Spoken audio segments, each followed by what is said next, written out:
तो चलिए जानते हैं आज की कौन कौन सी सबसे बड़ी खबरें हैं। बंगाल की राजनीति में फिर बड़ा गेम हो गया है। शुभेंदु अधिकारी ने नंदीग्राम सीट को छोड़ दिया है।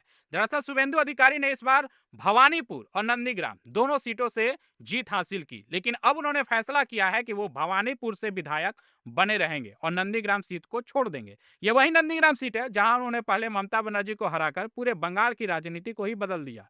अब उनके पास इस फैसले के बाद बंगाल में एक नई राजनीतिक समीकरण बनना शुरू हो गया है। प्रतीक यादव की मौत के पीछे अब बड़ी बीमारी की बात सामने आई है। दरअसल रिपोर्ट के मुताबिक प्रतीक यादव काफी समय से फेफड़ों की गंभीर बीमारी से जूझ रहे हैं। प्रतीक यादव का नाम चर्चा इसलिए है क्योंकि ये अखिलेश यादव के छोटे भाई हैं। बताया जा रहा है कि उन्हें जो है पल्मोनरी एम्ब्लोजिम करके एक बीमारी था, यानी फेफड़ों की नसों में खून का थक्का जम जाना। कुछ महीने पहले ही लंग्स में इन्फेक्शन हुआ था। हालात बिगड़ने की वजह से अस्पताल में भर्ती कराया गया था और उनको आईसीयू में एडमिट कराया गया था, लेकिन वो पूरा जांच बिना कराए वो वापस चले गए थे बिना इलाज करवाए। लेकिन अचानक तबीयत बाद में खराब हो गई और 38 साल की उम्र में उनका निधन हो गया। अब इस खबर से पूरा यादव परिवार सदमे में है। कहा जा रहा है कि उनके शरीर में चोट के निशान भी मिले हैं पोस्टमार्टम रिपोर्ट के बाद, और शरीर में पॉइजन भी पाया गया है। और खबर यह भी है कि जब इनकी मौत हुई थी, यानी कि जब ये घर में थे, जब इनको प्रॉब्लम हुआ तो उस समय घर में दूसरा कोई नहीं था, यहाँ तक इनकी पत्नी भी नहीं। तो अब मामले जो है जांच में आ गया है और अखिलेश यादव हो या फिर योगी आदित्यनाथ हो, ये दोनों चाहते हैं कि इस मामले की गहराई से जांच होनी चाहिए, क्योंकि पोस्टमार्टम में ये मर्डर का भी बात सामने आ रहा है। सोनिया गांधी को पेट की तकलीफ के चलते मेदांता अस्पताल में भर्ती कराया गया और सोशल मीडिया पे खबर चला दिया गया कि सोनिया गांधी को पेट में जो है कुछ गड़बड़ी हो गया है, उनका ऑपरेशन करवाना है। हालांकि ऐसा कोई खबर आया नहीं और सोनिया गांधी सही सलामत है। 4 घंटे के बाद दिल्ली लौट गई है सोनिया गांधी। सीने में दर्द की शिकायत को लेकर सोनिया गांधी के जो बेटे हैं राहुल गांधी, प्रियंका, दोनों जो है गुरुग्राम के मेदांता अस्पताल पहुंचे थे, जहां अस्पताल में डॉक्टरों की टीम तत्काल जांच की और 4 घंटे के बाद सोनिया गांधी को जो है वापस भेज दिया गया, यानी सारा मामला ठीक है। बंगाल में नमाज और अजान को लेकर बड़ा राजनीतिक बयान सामने आ गया है। दरअसल रिपोर्ट में दावा किया जा रहा है कि सीएम बने जो शुभेंदु अधिकारी हैं, बंगाल के नए सीएम, उन्होंने सड़कों पे नमाज और तेज आवाज में अजानों को लेकर जो है सख्ती रुख अपनाना शुरू कर दिया है। इसी मुद्दे को लेकर अब बंगाल की राजनीति में फिर गर्माहट आ गई है। हालांकि आधिकारिक ऑफिशियल की तरफ से नहीं कहा जा रहा है, लेकिन इस खबर के बाद सोशल मीडिया और राजनीतिक गलियारों में बहस काफी ज्यादा तेज हो गया है। अब बंगाल में अब बड़े बदलाव देखने को मिल सकते हैं। शुभेंदु अधिकारी के पीए की हत्या के मामले में अब बड़ा खुलासा हुआ है। आप लोग जानते हैं कि इनके पीए के आरोपी को गिरफ्तार कर लिया गया और ये शूटर बलिया का निकला। बलिया में भी 3-4 मर्डर ये पहले से ही कर चुका था, यानी शूटर को इंपोर्ट कराया गया था इसी चीज को अंजाम देने के लिए। दरअसल पुलिस ने चंद्रनाथ रात मर्डर केस में बलिया के राज सिंह के नाम के शूटर समेत कई आरोपियों को गिरफ्तार किया गया है, जिसमें जांच पड़ताल दोनों शुरू हो गया है और प्लानिंग के साथ ये सारा कुछ किया गया था। सुपारी देकर शूटर्स को बुलाए गए थे। बंगाल में सीएम शुभेंदु अधिकारी अब पूरी तरीका से एक्शन मोड में दिखना शुरू हो गए हैं। दरअसल सरकार ने पुलिस और प्रशासन को साफ निर्देश दिया है। क्या दिया है कि सड़कों पे अवैध टोल वसूल नहीं होगा। तेज आवाज पे, लाउड स्पीकर पे, रोड जाम के चलते बहुत सारी चीजों पे सख्त कार्रवाई करना शुरू कर दिया है। साथ में यह भी कहा गया है कि धार्मिक कार्यक्रमों की वजह से आम लोगों को परेशानी नहीं होना चाहिए। यह सीधा टारगेट मुस्लिम लोगों के लिए है, क्योंकि वो धार्मिक प्रचार करते हैं, रोड पे नमाज पढ़ते हैं, यानी सोशल जगहों पे। तो इसलिए कड़ा रुख अपनाया गया है। इन फैसलों के बाद बंगाल की राजनीति फिर गर्मा गई है। अब लोग कह रहे हैं कि नई सरकार आते ही राज्य में कानून व्यवस्था और प्रशासन को लेकर बड़ा बदलाव देखना शुरू हो गया है। अब दुबई से सोना लाना इतना आसान नहीं रहेगा जितना आम लोग अभी तक समझ रहे थे।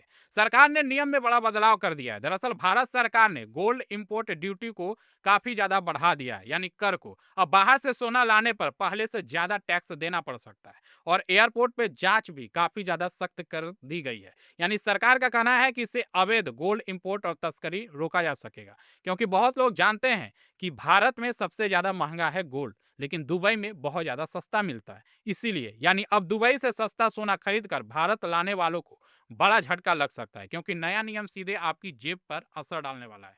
यूपी में अब हफ्ते में 2 दिन वर्क फ्रॉम होम हो सकता है और इसकी वजह से पेट्रोल और डीजल दोनों बचना तय माना जा रहा है। दरअसल योगी आदित्यनाथ ने अधिकारियों और बड़ी कंपनियों से कहा है कि जहां तक संभव हो सके वहां हफ्ते में 2 दिन WFH लागू किया जाना चाहिए, यानी वर्क फ्रॉम होम के लेकर। मिडिल ईस्ट तनाव को जो बढ़ रही है उनसे वजह से तेल कंपनियां हो, तेल की कीमतें हों, बहुत ज़्यादा हाई-फाई होना शुरू हो गया है।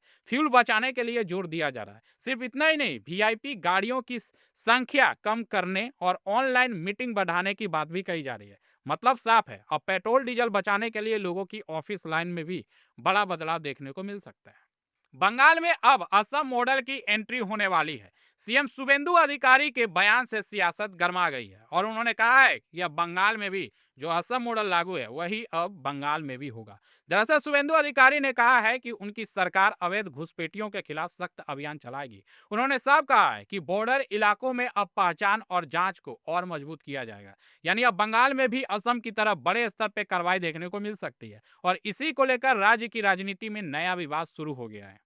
और ट्रेन की वेटिंग टिकट को आप आखिरी समय में ये जान सकेंगे कि आपके साथ धोखा नहीं हो पाएगा। दरअसल रेलवे ने रेल वन ऐप लॉन्च किया है। रेल वन ऐप, इसमें ऐसा फीचर लाने की तैयारी है जिससे टिकट बुक करने से पहले ही पता चल जाएगा आपको कि सीट कंफर्म आपका होगा या नहीं होगा। यानी अब बिना जानकारी के वेटिंग टिकट लेने का रिस्क कम हो जाएगा, क्योंकि एक बार वेटिंग आ जाता है तो पूरा पैसा आपको मिलता नहीं है, लेकिन आपका पैसा जो है काट लेने के बाद में पछतावा होता है। मतलब साफ है, अब यात्रियों को पहले से ही अंदाजा मिल जाएगा कि सफर आराम हो जाएगा या फिर जो है टिकट सिर्फ वेटिंग में ही अटकने आने वाली है। तो ये सारा कुछ जो है आपको रेल वन ऐप में पता चल जाएगा। भारत का नारियल अब सिर्फ मंदिरों तक नहीं रहेगा, सीधे अमेरिका और दुबई तक पहुंच रहा है भाई साहब। दरअसल विदेश में भारतीय नारियल पानी और नारियल प्रोडक्ट्स की डिमांड काफी ज्यादा बढ़ गया है। भारत दुनिया के सबसे बड़े नारियल उत्पादकों में शामिल हो चुका है और एक राज्य ने यानी दक्षिण भारत के सभी जगहों पे 625 करोड़ से ज्यादा नारियल उगा दिए हैं। मतलब साफ है, अब नारियल सिर्फ फल ही नहीं रहा, बल्कि भारत के किसानों के लिए करोड़ों का बड़ा एक्सपोर्ट बिजनेस बन चुका है। पीएम मोदी की एक अपील के बाद अब बीजेपी के शासित राज्यों में बड़े बड़े फैसले लिए जाने शुरू हो गए हैं। दरअसल पेट्रोल और डीजल बचाने को लेकर नरेंद्र मोदी जी ने लोगों से कम यात्रा करने, वर्क फ्रॉम होम अपनाने और पब्लिक ट्रांसपोर्ट इस्तेमाल करने की अपील की थी कुछ दिन पहले। उसके बाद से यूपी, दिल्ली, महाराष्ट्र समेत कई बीजेपी के राज्यों ने सरकारी गाड़ियों की संख्या को काफी ज्यादा जो है घटाने की बात कही है, ऑनलाइन मीटिंग बढ़ाने और WFH यानी कि वर्क फ्रॉम होम को बढ़ावा देने की कदम उठाने की शुरुआत को लेकर जो है बढ़ावा दिया है। इतना ही नहीं, मतलब खबर तो ये भी है कि खुद पीएम मोदी ने अपने काफिले की गाड़ियों की संख्या कम कर दी है। यानी अब तेल बचाने को लेकर सरकार सिर्फ अपील नहीं, बल्कि जमीनी स्तर पे एक्शन भी दिखाई देना शुरू हो गया है। सोने चांदी ने आज ऐसी छलांग लगाई है कि लोगों के होश उड़ गए हैं। और मोदी जी ने भी कहा था कि सोना आप लोग मत खरीदो कुछ समय के लिए। तो गोल्ड एक ही दिन में 11,000 रुपया तक महंगा हो गया है।